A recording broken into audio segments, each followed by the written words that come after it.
కామారెడ్డి జిల్లా బాన్స్వాడ కాంగ్రెస్లో పంచాయతీ ఎన్నికలు చిచ్చు రాజేశాయి. బాన్స్వాడ నియోజకవర్గంలో ఎమ్మెల్యే పోచారం శ్రీనివాసరెడ్డి, మాజీ ఎమ్మెల్యే ఏనుగు రవీందర్ రెడ్డి మధ్య విభేదాలు భగ్గుమంటున్నాయి.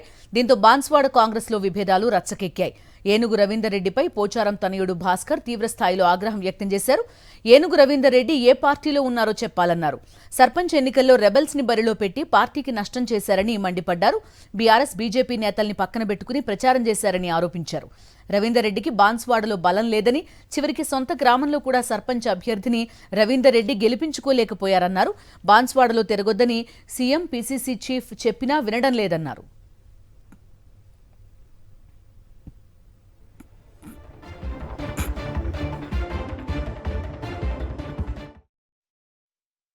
ఏనుగు రవీందర్ రెడ్డి నేను అడుగుతున్నాను, మరి ఈరోజు నువ్వు ఏ పార్టీలను చెప్పాలి? మరి నువ్వు మాకు అడగడం కాదు, నువ్వే పార్టీలను చెప్పాలి.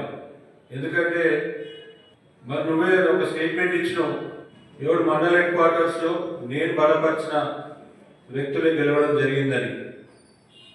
మరి ఎవడు మండల హెడ్ క్వార్టర్స్లో నువ్వు బలపరిచిన వ్యక్తులు గెలిస్తే, మరి ఎవడులో 2 బీజేపీ ఉన్నాయి, 2 టీఆర్ఎస్ ఉన్నాయి, 2 ఏమో నువ్వు నిలబెట్టిన క్యాండిడేట్లు ఉన్నారు.